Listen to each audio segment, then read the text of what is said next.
Today's podcast is brought to you by Progresso Talent Partners, who for more than 25 years have successfully delivered interim and permanent leadership talent to transform businesses. To hire the talent you need to enable your business to thrive, visit www.progressotalent.com today.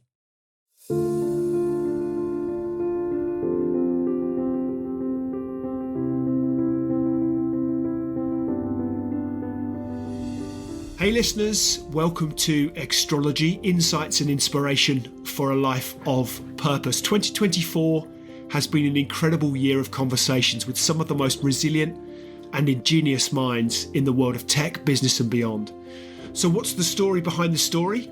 Well, today we're diving into our first review of 2024, where we'll explore the entrepreneurial spirit of tech founders who've joined us this year. These are leaders who faced immense challenges, turning obstacles into opportunities and pushing the boundaries of innovation.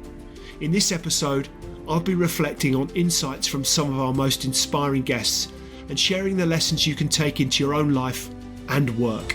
This year, I had the privilege of speaking with incredible tech founders like Nishant Patel, founder and CTO of Content Stack, and Ben Parker, CEO and founder of eFlow Global. Their stories, alongside those of other visionary entrepreneurs, are a testament to the resilience, ingenuity and grit required to succeed in the fiercely competitive tech space. From navigating funding hurdles to balancing innovation with stability, these founders have shared invaluable lessons about what it takes to thrive. In this episode, we'll focus on three key themes that emerged across their journeys: resilience, ingenuity and grit. Resilience is about navigating life's toughest challenges and coming out stronger, wiser, and more determined on the other side. Each of these guests demonstrated incredible resilience in the face of significant obstacles. Let's dive into their stories and the lessons they offer. So without further ado, let's get into it.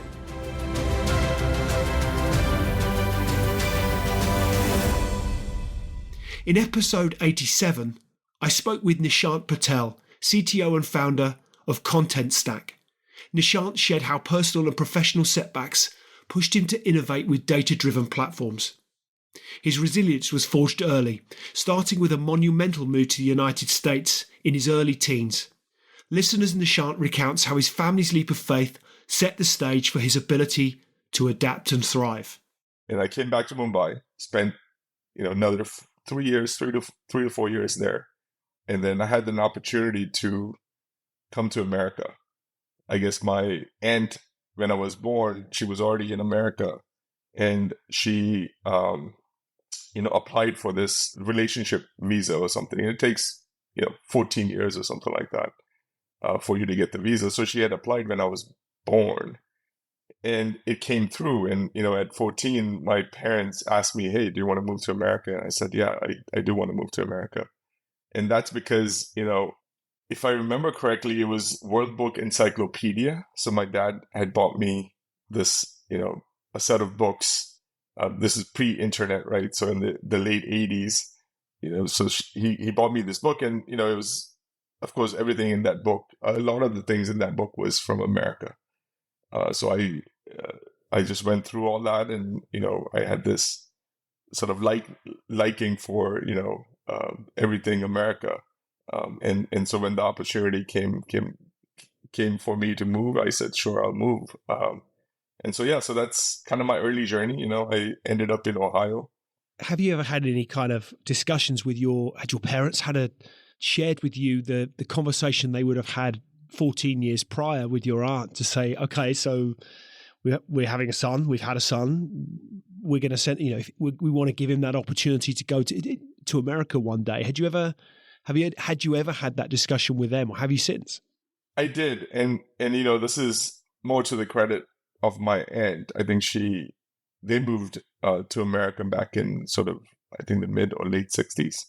That's when America was kind of opening up visas for engineers. And my uncle, is an engineer. And so, he migrated, and, my aunt also migrated. I think when I was born, I think the discussion for her and my mom and my dad was just, hey, let's just apply. There's this visa that, could potentially get your kids over to America if it's an option that you could use. And so they just kind of applied, and benefited me, I guess, way later. What I love about Nishant's story is how he took a daunting life change, a move to a new country, and turned it into a foundation for resilience. As entrepreneurs and even in life, adaptability is often the key to turning challenges into opportunities. How can we cultivate that same mindset in the face of uncertainty? In episode 88, I spoke with Ben Parker, CEO and founder of eFlow Global. Ben navigated one of the most turbulent periods in modern financial history, the 2008 global financial crisis.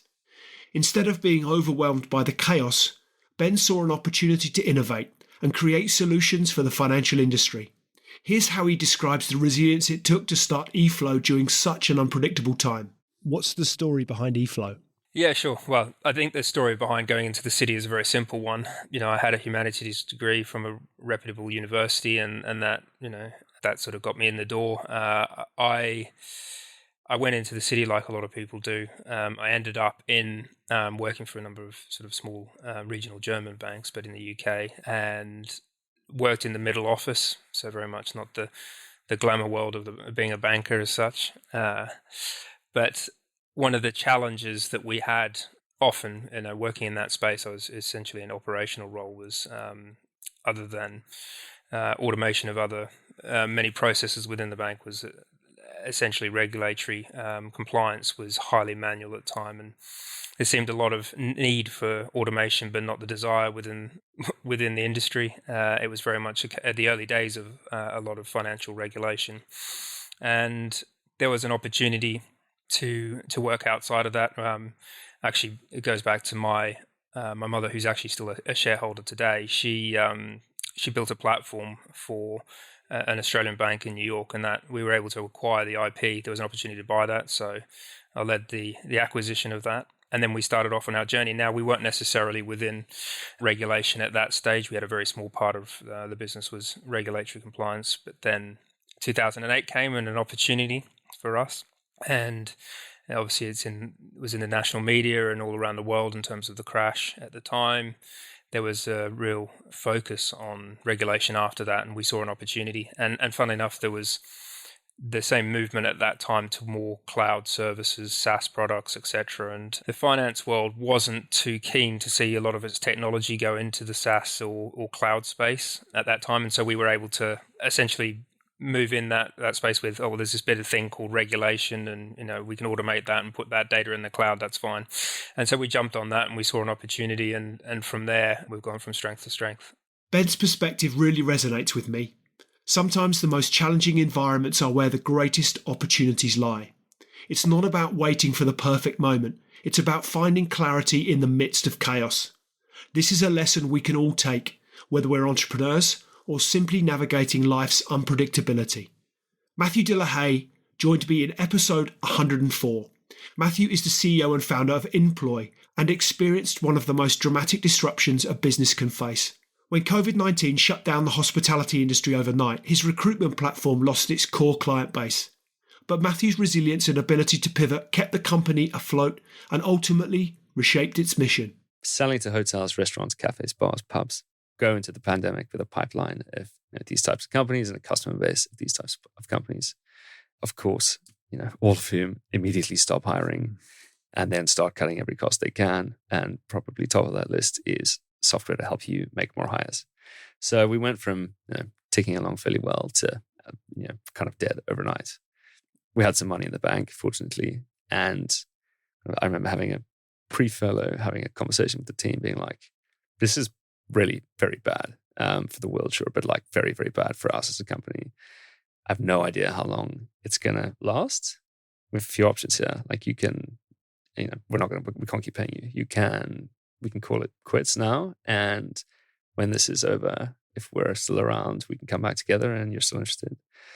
Or we can pay you £500 a month, and we'll try and do more if we can, but like we can put our heads down and try and figure this out." And everybody, except for one, said, let's figure it out. So we spent the pandemic kind of refining what we were doing. We tried some trials in New Zealand because that was like a closed economy where things were still working. which was useful because it helped us to think about internationalization and kind of how that works, and kept in touch with particularly like the bigger employers who we had in the pipeline or in conversation with, and who had said that they were keen to do something, so that when we did get to the end of the pandemic and the world opened up and people were hiring again, we would be front of mind and we could then hopefully pick them up and resume. Matthew's story is a powerful reminder that resilience often comes down to choice. The choice to adapt, to persevere, and to find new ways forward. For me, his ability to pivot shows that resilience isn't just about endurance. It's about creativity in the face of adversity. How might we approach our own challenges with the same mindset? The stories of Nishant, Ben, and Matthew illustrate that resilience is not just about surviving tough times. It's about embracing them as opportunities for growth. Whether you're an entrepreneur, a leader, or someone simply looking to navigate life's ups and downs, their journeys remind us that resilience is a skill we can all develop. Ingenuity is the ability to think creatively, solve problems in unique ways, and adapt to changing circumstances. While resilience is about weathering storms, ingenuity is about finding innovative ways to navigate them. Each of these tech founders demonstrated exceptional creativity and forward thinking that allowed them to stand out in a competitive market. Cameron Brookhouse, founder of Quell, joined me in episode 80 to talk of how he revolutionised fitness by gamifying exercise to make it more engaging. Cameron's approach blends cutting-edge technology with human behaviour insights to create a product that genuinely changes how people view fitness. So Strava is a running app. I'm sure a lot of your listeners will be familiar with it. They did a survey of their own customers, right? So this is people who are runners enough that they are using a running app. And one of their questions was about how they felt about running. And they found that 50% of runners hate or barely tolerate running. That's a quote. So you have 50% of the people using a product, if you like, that despise it and are doing it anyway.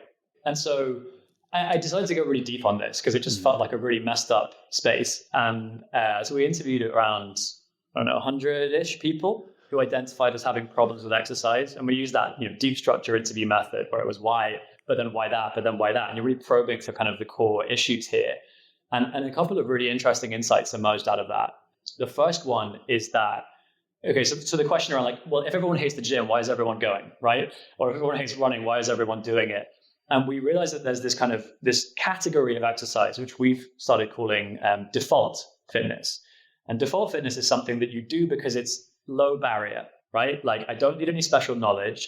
It doesn't cost me anything really. I don't need friends who do it. I don't need to organize anything. It's not weather dependent. It's not travel dependent. I can just go out for a run or I can just pop to the gym. But the flip side is that there's very low what we call motive force. So it's not enjoyable, right? It's easy, but it's not enjoyable. And the second insight was that what we call engaging exercise, right? So it's a fun exercise, basically. The first insight is that everyone can tell you a time they've loved exercise. I don't care how much someone thinks they hate exercise, how much of a couch potato they are. They can tell you a time, often it was at school, right? Or university where, I used to play like football with my mates and that was really fun, but can't do that anymore. Like that's gone. Life's terrible. And this is what I do now and I'm miserable. So it's not about the individual. It's about the access to exercise and their current relationship with exercise. And then the kind of third insight was that the things that make exercise fun are exactly the same things that make gaming fun. And it took us like 100 interviews to get to this answer. It's so obvious in retrospect, right? What are sports? Sports are games. So yes, of course, the things that make games fun are the same things that make sports fun. So yeah, that whole thing was a bit of a wild goose chase. But when you drill into it, I get rewards quickly. I progress in a meaningful way fast. There's a kind of social element to it often. There's a blend of skill, but also luck in my outcome. So everything isn't predetermined, right? Like that team might just be really good or the ball might bounce funny. And that keeps things exciting. But then really crucially, people like exercise when it is immersive. And that's a word that gets used a lot today in this kind of like metaverse era. It's a word that's almost lost its meaning, but we mean it in a very specific way, which is in immersive fitness, everything you're doing makes sense logically in service of like a gamified goal.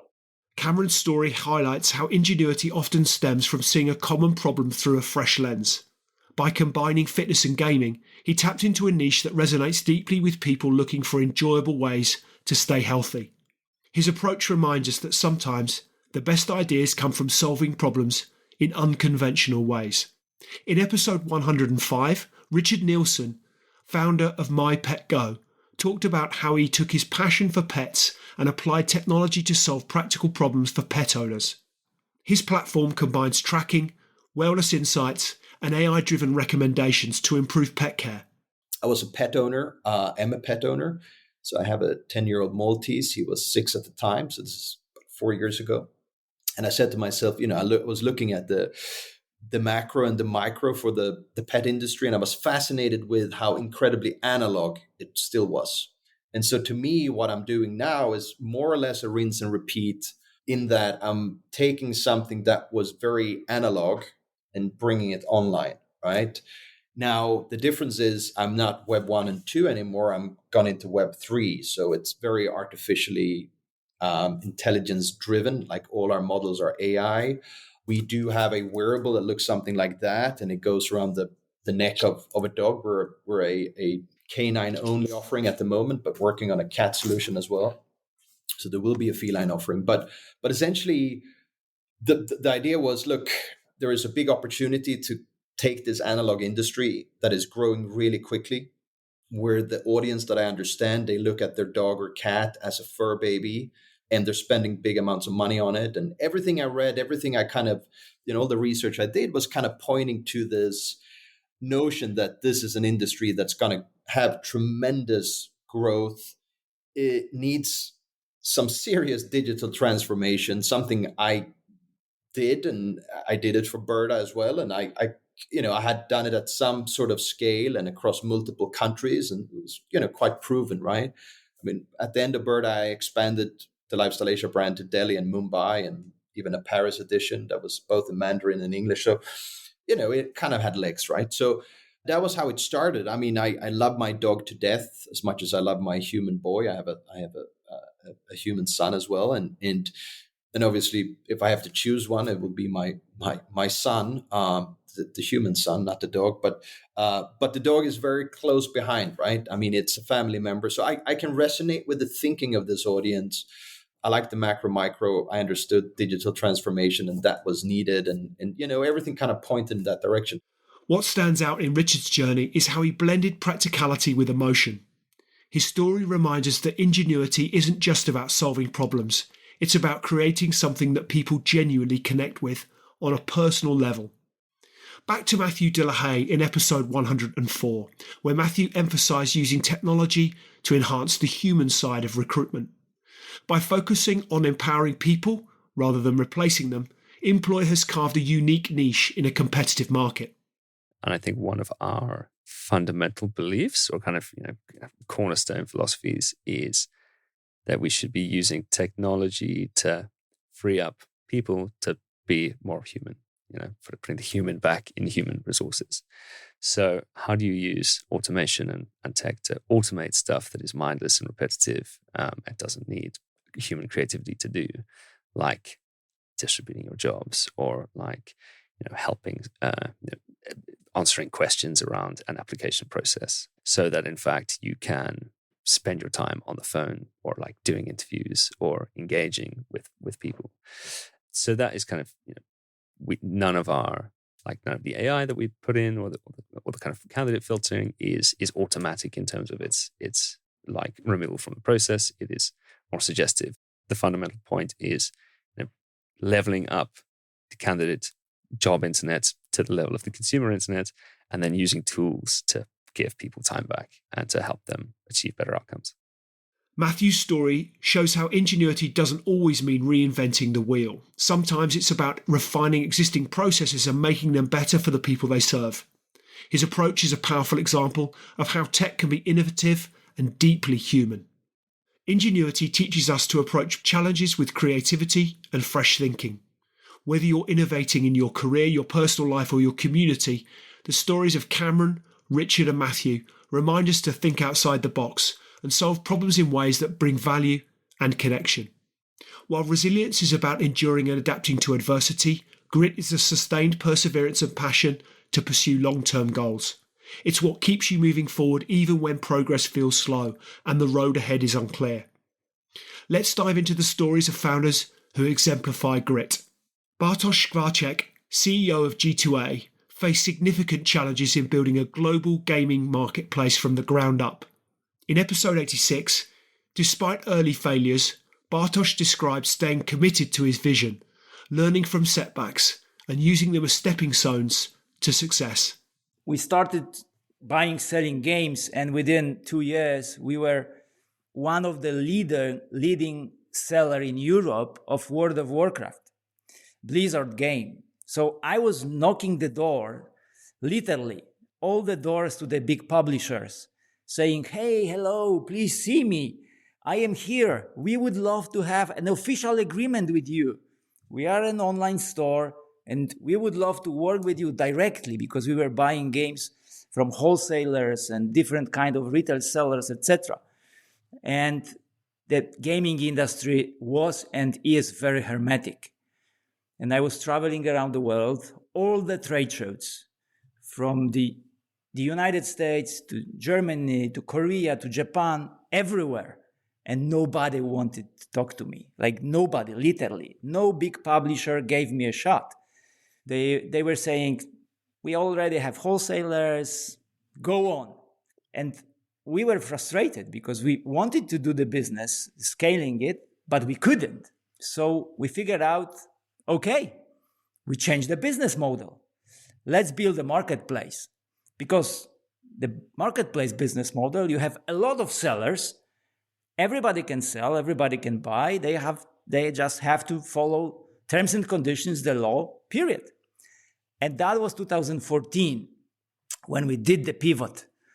And that was the moment when the business really started to grow up. Bartosz's story is a masterclass in perseverance.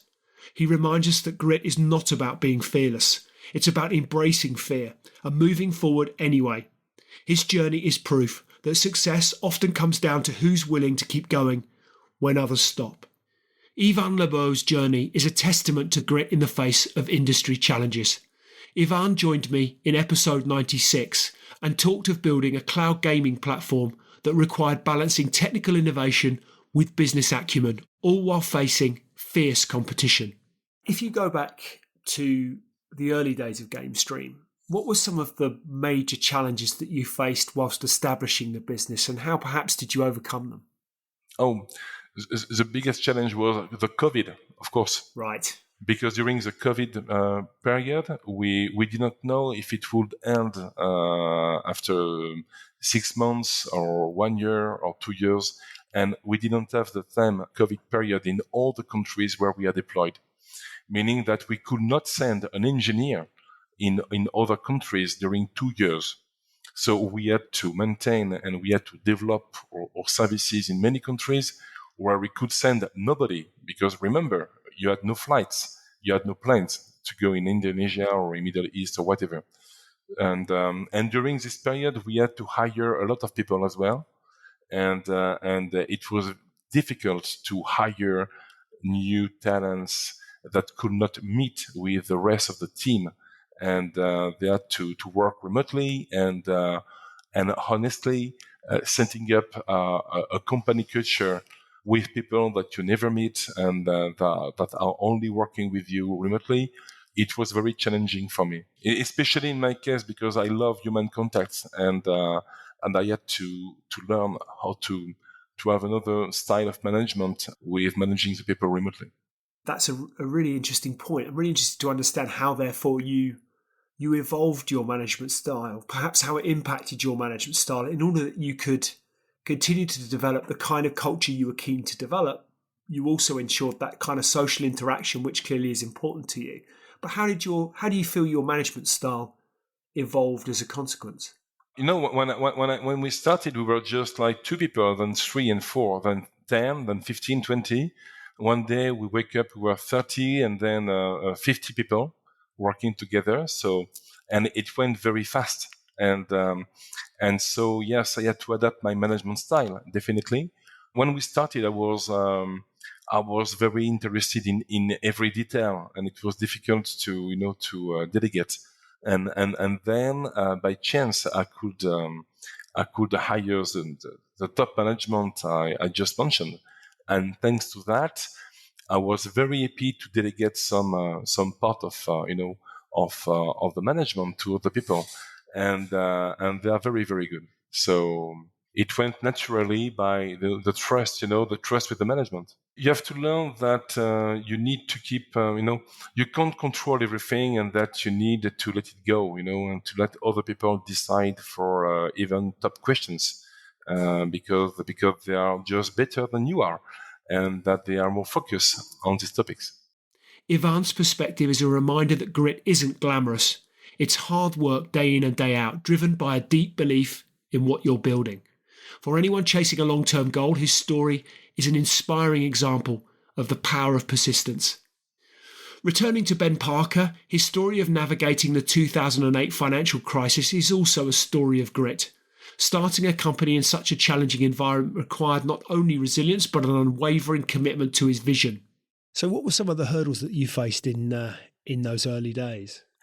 I think that as I mentioned there, the movement to really drive to a SaaS business, that in an industry which was still fairly old-fashioned, regulation in itself, it's sort of like tax or adherence to, putting in your tax form. Nobody wants to do your tax return, but you just have to do it. So you almost treat it as a necessary evil. They don't want your products, but they like the efficiency that you bring. So that in the early days, that was a challenge purely because financial institutions knew that they could get away with not doing something. There wasn't really the big fines that we see now in relation to compliance issues or not adhering to regulatory compliance. So that was a challenge in the early days, and just trying to get investment for something like that in the early days. It was, it wasn't a particularly interesting area to invest in RegTech. Now, if you went out to the market, in fact, it's one of the only things they are investing in within our space is regulatory compliance. All the VCs and private equity firms. But back then, it was very hard to get any traction. So that was a challenge, and doing the beauty parade in front of all the VCs, that was difficult. Ben's words highlight a key aspect of grit, knowing your why. It's not just about working hard, it's about staying connected to the deeper purpose that drives you. How can you reconnect with your own why when the going gets tough? The stories of Bartosz, Ivan and Ben show us that grit is often the deciding factor between giving up and breaking through. Whatever your goal, whether it's starting a business, pursuing a career change, or achieving personal growth, grit is what will carry you forward when the road gets tough. This was just the first of 3 review of 2024 episodes. In the next instalments, we'll explore stories of endurance, overcoming trauma, and personal transformation. 2025 is already shaping up to be extraordinary. We've recorded conversations with an incredible lineup of guests, and I can't wait to share their stories with you. Before we go, I have a quick ask. If you enjoyed this episode, please leave us a review wherever you listen to your podcasts. Subscribe to our YouTube channel for more content, follow us on our socials for behind-the-scenes updates, and sign up to our newsletter at extrology.com to stay in the loop. Thank you for being part of the Extrology community. Until next time, stay curious and keep striving for a life of purpose. Just a reminder, today's podcast is brought to you by Progresso Talent Partners. Visit www.progressotalent.com today for more information.